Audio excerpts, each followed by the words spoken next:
Bonjour, je m'appelle Emmanuel et je suis professeur des écoles en classe de CP et je suis aussi le créateur de la communauté d'apprentissage Effet Eureka. Alors aujourd'hui, nous allons voir comment réaliser une fiche de préparation à l'aide de ChatGPT. Alors la première chose qu'il faut savoir, c'est que ChatGPT ne sera jamais aussi bon que ce que vous pouvez lui donner comme élément. Et donc pour créer notre fiche de préparation, nous allons nous appuyer sur 4 phases. Ces 4 phases sont, inspirées d'un échange que nous avons eu récemment sur Effet Eureka avec Vincent Paré. Vincent Paré qui est inspecteur de l'éducation nationale et également, auteur de romans pédagogiques comme Un poisson dans ma classe et Tu me fais une place à côté de toi. Alors au cours de cet échange, il nous a rappelé les 4 phases, d'une séance et on va les revoir ensemble très rapidement parce que c'est ça qui va nous permettre de structurer ce que nous allons demander à ChatGPT. Alors déjà, la première phase, c'est la phase d'amorce, où on annonce clairement l'objectif, d'apprentissage, et on va vraiment le rendre explicite auprès des enfants. Et puis on va poser une situation problème contextualisée qui fait écho au vécu des enfants. La deuxième étape, c'est la phase de recherche et de manipulation, où on va susciter l'envie, mais aussi le besoin d'apprendre. Et Vincent Pareil nous avait rappelé l'importance de la manipulation physique. Une notion manipulée reste 5 fois plus longtemps en mémoire qu'une notion simplement vue de manière abstraite. La troisième étape, c'est une phase d'institutionnalisation et de formalisation, où là, c'est l'enseignant qui prend la main et qui formalise véritablement les apprentissages.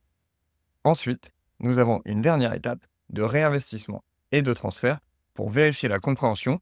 Et là, c'est sous la forme d'une évaluation formative pour bien voir les enfants qui ont pu comprendre la notion qui a été travaillée. Ces 4 phases, on les retrouve au sein d'une même séance.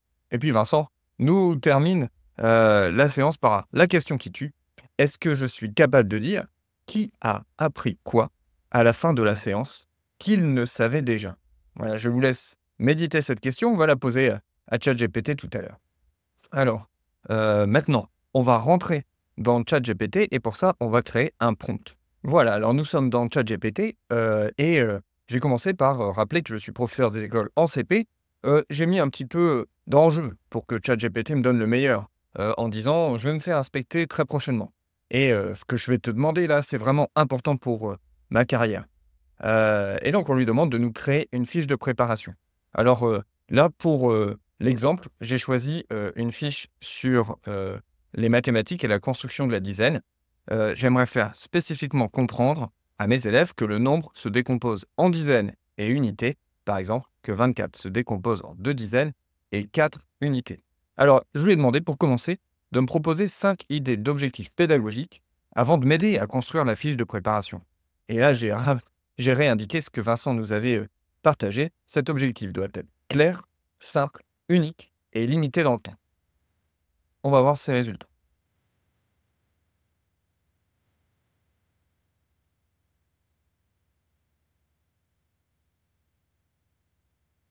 OK. Alors il nous propose 5 objectifs, identifier les dizaines et les unités d'un nombre jusqu'à 30.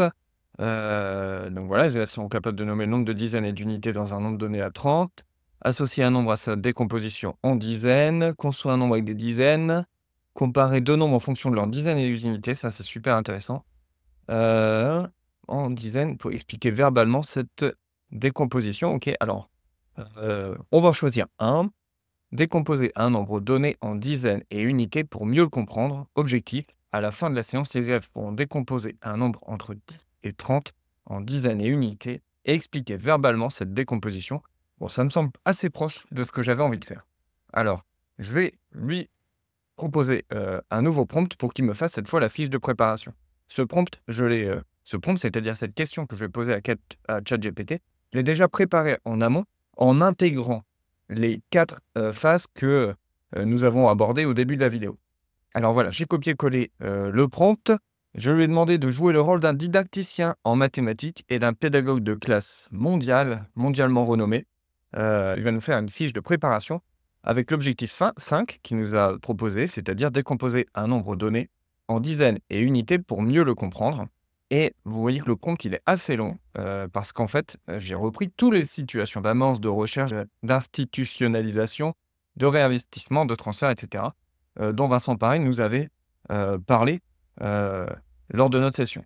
Et c'est ça qui est vraiment, pour moi, essentiel à comprendre, c'est qu'en fait, heu, si vous demandez juste une fiche de préparation, il va pas vous sortir un truc exceptionnel. Par contre, si vous lui demandez, exactement ce dont vous avez besoin, là, il va pouvoir vous sortir, des résultats très intéressants. Enfin, j'espère, on va voir. Allez, c'est parti.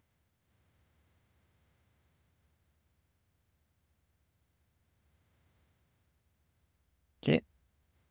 Alors, il nous propose une, fiche de préparation pour les CP, décomposer un nombre en dizaines, il reprend notre objectif pédagogique, la compétence, c'est clair. Il nous a indiqué le matériel dont nous avons besoin. Situation d'amorce, 5 minutes. OK, alors, expliquer aux élèves. Aujourd'hui, nous allons apprendre comment comprendre un nombre en le séparant en dizaines et en unités. Par exemple, si je vois le nombre 24, je vais apprendre à dire qu'il y a 2 dizaines et 4 unités. Au moins, là, l'objectif est clairement affiché. Elle nous invite à répéter en variant les mots, on va essayer de casser les nombres en petits morceaux pour mieux les comprendre et les utiliser.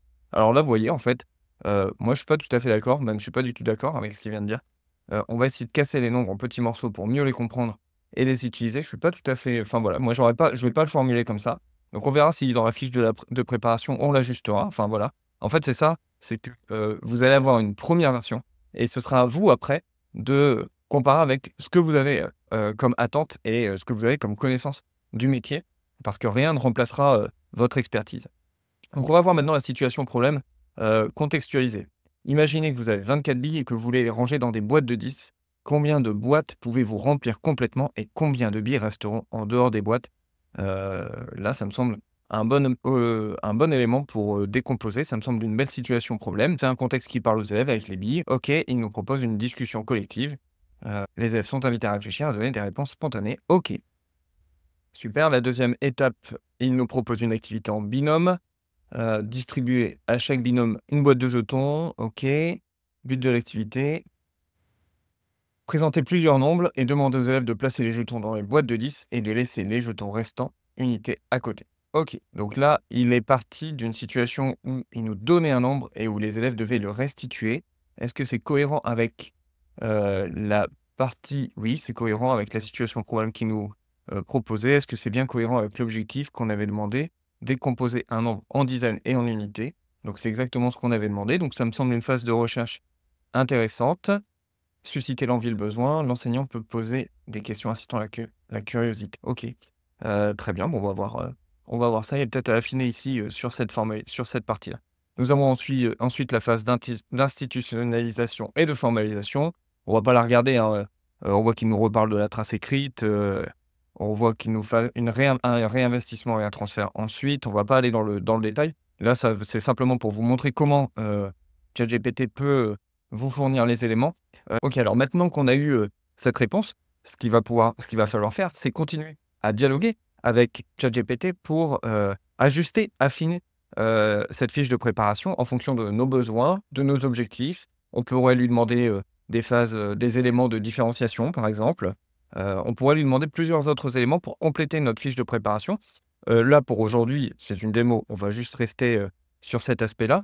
La seule chose que, je vais vous montrer, c'est, sur la manière dont on va la formaliser. Je vais lui demander de me mettre tout ça dans un joli tableau.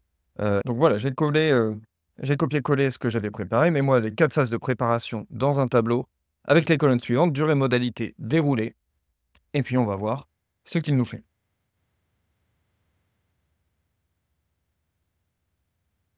OK, super. Donc là, on retrouve les 4 phases et comme ça, on n'a plus qu'à le copier-coller.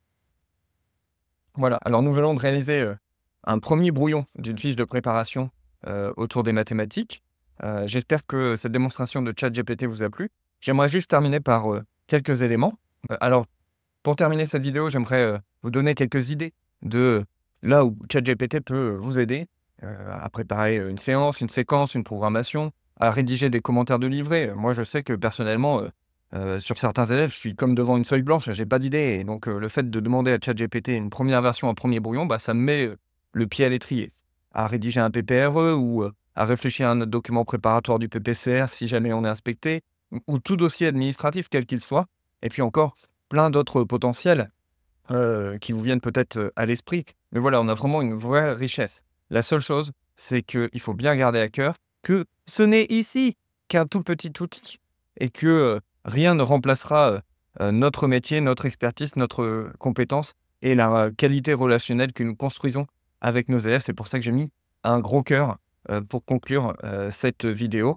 Si jamais vous avez envie de vraiment bien connaître cet outil, de le maîtriser pour qu'il vous soit vraiment utile et qu'il vous aide à gagner du temps et de l'efficacité en classe, je vous invite à vous inscrire à notre formation effeteureka.com/formation IA. On fait 3 sessions en direct au mois de décembre et au mois de janvier et où vous allez comprendre comment fonctionne l'IA. On voit comment on peut le maîtriser, notamment à l'aide des prompts que je viens de vous présenter. Et puis, on découvrira aussi dans la troisième session les différents outils IA dédiés à l'éducation qui existent. Donc voilà le programme très, très brièvement. Je vous donne rendez-vous très bientôt et une très belle journée à vous.